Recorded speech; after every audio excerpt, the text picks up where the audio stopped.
All right. We are going to try this again to go live. There we go. All right. Hello, everybody. Hopefully, welcome back.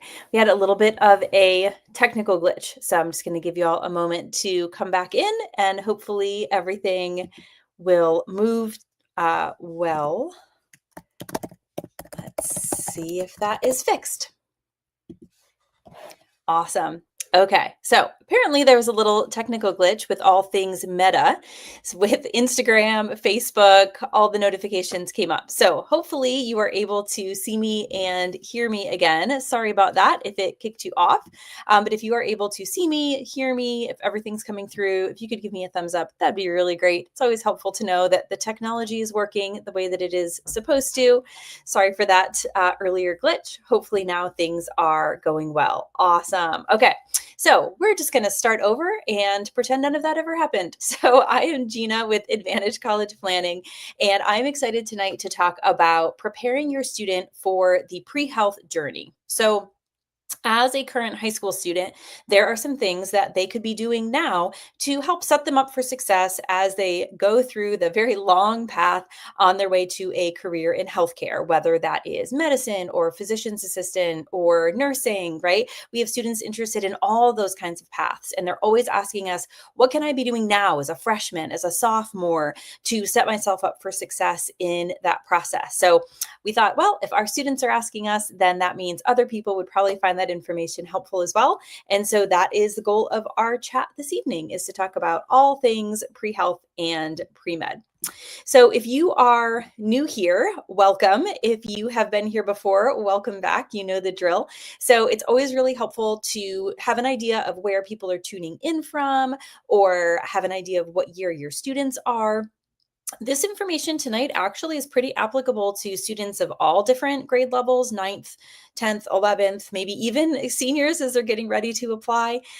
So a little bit of everybody will find this helpful, but again, it's just always helpful for me to know who I'm talking to so I can tailor my message for you all. So feel free to put your information in the chat. And also, as I'm going through this evening, I'll have time for questions and answers at the end, but if you have any questions or comments as we're going through, feel free to put them in that chat as well. Awesome. Okay, great. Great. All right. So let's start out with the obvious, which is academics. I want to get the obvious out of the way. You all knew this was coming, but let's talk about some things that maybe you didn't expect. So first and foremost, if you have a student who's interested in any kind of health science career field, then we really are going to encourage them to take the most rigorous options that their school has available when it comes to their science and math courses. So in science, there are a lot of high schools that will offer honors or advanced placement biology or chemistry. And so, if your school offers those, it's a really great idea for your student to take them. When a student down the road, multiple years in the future, is applying to medical school, they're going to be expecting that the students have a very strong foundation in the core sciences, regardless of what their undergraduate major is. And so, early exposure to those chemistry and biology courses and that content can really help your student feel more confident as they're hitting those college level classes and having to take multiple levels of those college level classes, right? So we know that the students will take chemistry, but then there's also organic chemistry and higher levels of chemistry, more niche areas of biology. And so having a strong foundation in those content areas really helpful for your student. We also encourage our students to push themselves in the area of math as well. So some students will say, okay, I only need 3 levels of math in order to graduate from high school. So maybe that ends them around algebra 2. But we really encourage students to take pre-calculus if it's offered at their high school.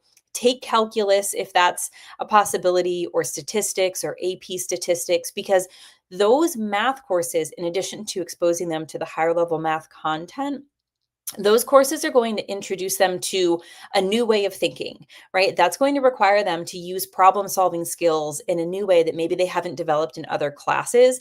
And those skills are going to serve them well when they have to get into potentially a physics class in college as part of their pathway, or biostatistics is also really common. So even if your student isn't a math person, having that background in math is only going to help them not only strengthen their transcript, but also give them more experience with quantitative reasoning. So that's the obvious. What might not be as obvious is how important those non STEM classes are for these students. When a student gets to college and then certainly medical school, a very important skill is the ability to communicate both verbally and in writing. So, building those skills in English, building those skills in history, anything that's going to require an analytical essay, that's going to help your student practice the clear, precise style of communication and writing that they will need when it comes to writing research papers or future med school applications or even patient charts, right? So, even if your student says, well, I'm a math science person, I'm going to go into medicine, I won't really need history anyway, the skills that they're learning in those history classes actually do translate and are really important. So in addition to pushing themselves in math and science, we really do want to see those humanities areas as well. So that's the content area. Got the obvious out of the way. Great. Okay. Now, the next thing that we want to talk about is their extracurriculars. And so when I was at a conference and I was attending a session being given by the director of admissions for an early admittance physician's assistant program. There's different colleges and universities, and we'll talk about this a little bit later, who offer the students the opportunity when they're coming in as a freshman to also be able to apply to a medical or a physician's assistant graduate level program at the same time. And so I wanted to hear what she had to say about who makes a strong candidate for that kind of program.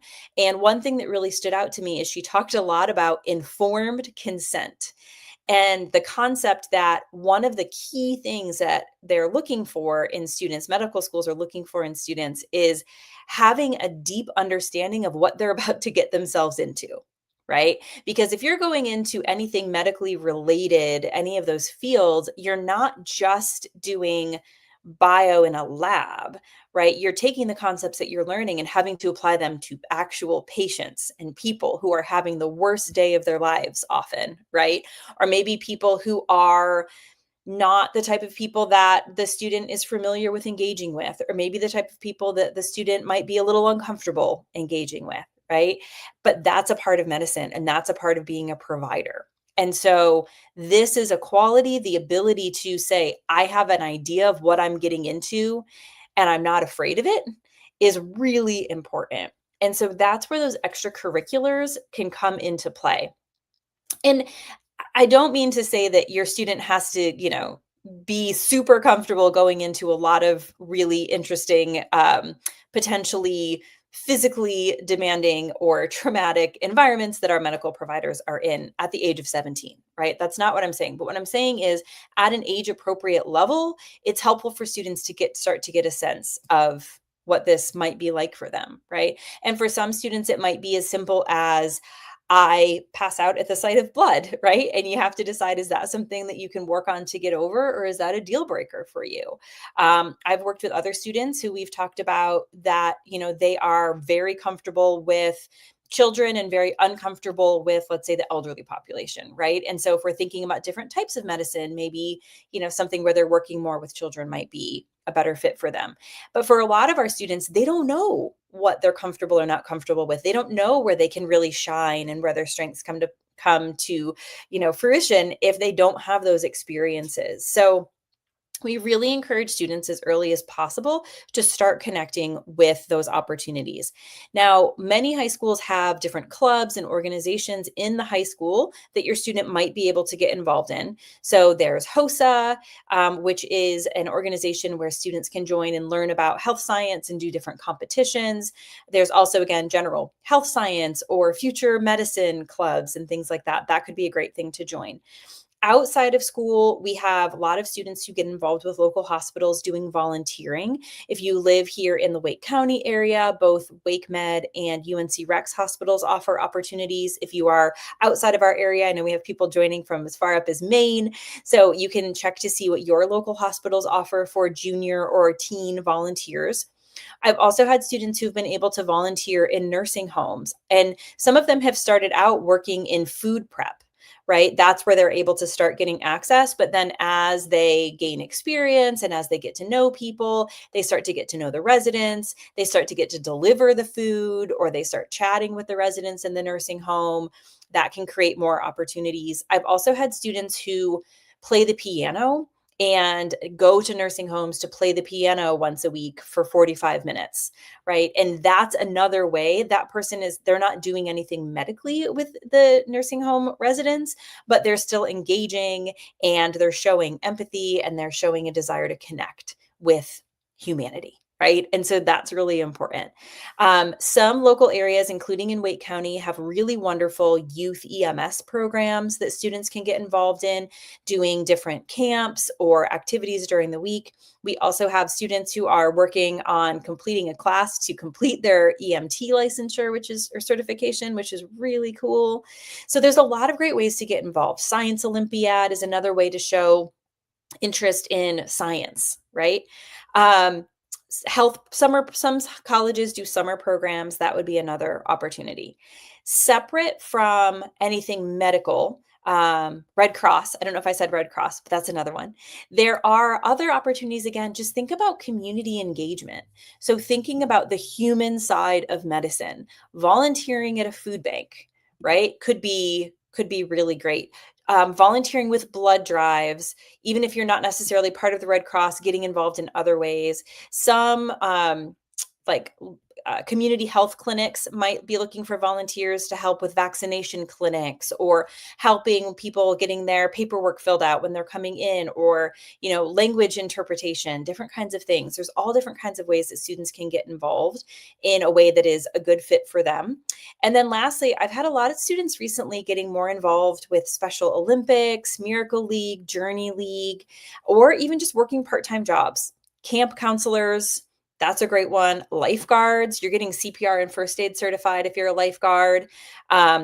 Working in a pharmacy as an assistant, all of these kinds of things give you some kind of related experience that the student can then start to have an idea of what they like, what they don't like, and just start to make that connection. So really anything, but they need to be doing something, right? Not just staying at home and watching Grey's Anatomy, which sometimes we have a lot of conversations about wanting to go into medicine because of Grey's Anatomy, which is great. We all love McDreamy and McSteamy and all of it, but we need to have a little bit more hands-on experience than that.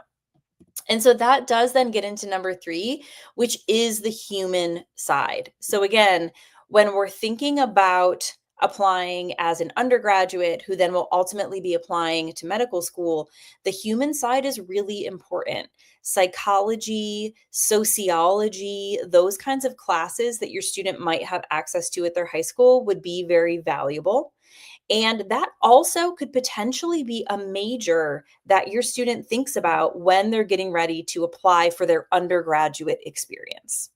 So when students are thinking about applying to college, I'm, knee deep in 17-year-olds right now in their college application process and finalizing majors, right? It's so exciting. And it's always really interesting to me that most of them have never considered, those who are interested in something in health science, have never considered a college major other than biology or maybe chemistry, right?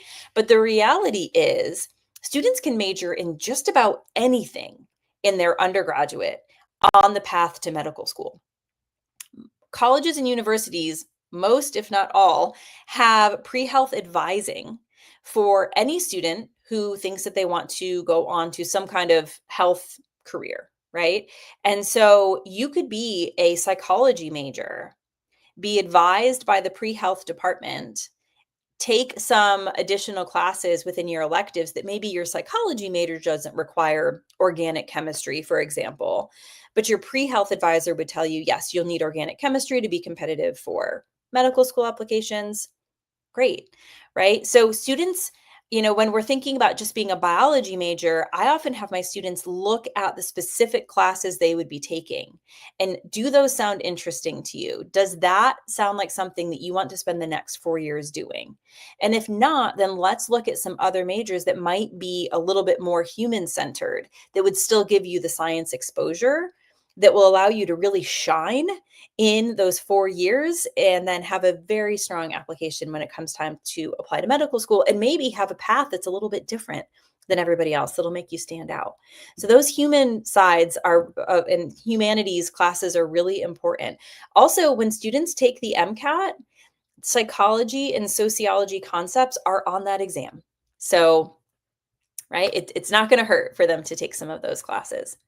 Now, the last thing I do want to mention, I talked about at the very beginning, are early admittance acceptance programs for some medical schools and physician assistant programs. There are a handful of colleges and programs in the country, about somewhere between 70 and 80, that give students the opportunity when they are a high school senior, they can apply to a college or university as an incoming freshman, and also to either that university or a collaborating university's medical school. And then if the student is admitted to all, they could be denied everywhere, they could be admitted just as an undergrad, or they could be admitted as an undergrad and to the guaranteed medical school. And if that's the case, then coming in as a freshman, the student would know all they have to do is make sure that they're keeping their grades up, take these specific classes, and they'll be able to matriculate into the medical school at the end of their third or fourth year as an undergrad. So, pretty great opportunity for a student who 100% knows that they want to go into medicine. That's a great opportunity. But if the student is planning on taking that route, and we do work with students who apply to those types of programs, the key to know is that these programs are exceptionally selective, with acceptance rates as low as 1%. So, in order to be competitive for those types of programs, we really need to be intentional from ninth grade moving forward. If this is really something a student wants to do, not only do they need to have exceptional rigor and grades and test scores, but these students typically have at least 400 hours of in person, hands on, clinical research, medically related experience. And in fact, they typically have to write essays, multiple, about those experiences that they've had. So if that is something that your student is interested in, that is something you want to start planning for early, we can talk to you about that if that's something that you or your student is considering. So the bottom line is, if your student is applying for a pre-health with a pre-health pathway in mind when they get to college, the planning really starts now. We don't need to stress them out. We don't need to add more to their plate, but we do want to be really intentional about how they're spending their time. Challenge themselves with the science and math classes. Don't shy away from those humanities classes, and use the opportunities that are available to get hands-on experience in some way, shape, or form related to medicine or working with people. Because in the end, that is really going to come back and help your student when it comes time for them to be working on those undergraduate applications. So I'm going to open it now for questions and answers. Feel free to use the chat if you have any questions you want to put in. I am happy to answer them. And then in the meantime, I will let you know I will be back on September 21st at 7 o'clock talking about the FAFSA. So anybody who has a current senior and is going to be applying for financial aid, or if you have younger students and want to know what this financial aid process is all about, please join me on September 21st at 7 o'clock to talk about 3 FAFSA facts that you don't want to miss, so that you can make sure that you're making the most of that opportunity for you and your students. And hopefully we will not have any technical glitches from Meta during that session. Awesome. Well, it was so great to have all of you join me. Thank you so much. And thanks for coming back after our little blackout.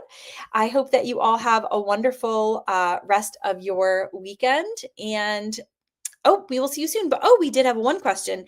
Is the pathway for veterinary medicine similar to what you just explained? Yes and no. So getting hands-on experience at the undergrad, as a high school student with animals can be a little bit tricky. a lot of different um, shelters have requirement age limits for students to volunteer. But if you can find opportunities to volunteer or foster any animals in your area, that's always really great. I have had students, in terms of gaining experience, I have had students who have worked at veterinary clinics, just kind of behind the desk, and then eventually get up to a point being able to do a lot of shadowing. When you are applying to animal science programs, the coursework would be very similar. So math and science would be great. I've also had some students, if you have an FFA or any programs like that for students who are interested in like agriculture or in terms of farm animals and those kinds of connections, that also can be really great just to show that interest in working with animals. I do think that the informed consent is really important as well when it comes to veterinary medicine.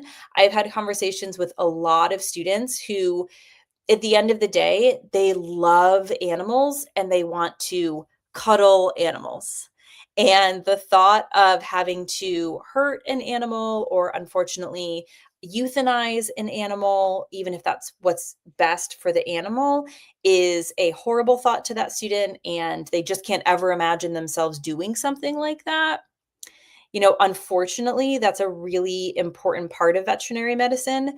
And so that's where the informed consent can be a bit of a deal breaker for some students. So I'd say the math and the science classes, and then really having a deeper understanding of what veterinary medicine is very important for students to know. Yeah, having that conversation early, for sure. Awesome. All right. Well, I hope you all have a great night, and we will see you in a couple weeks. Thanks so much. Bye.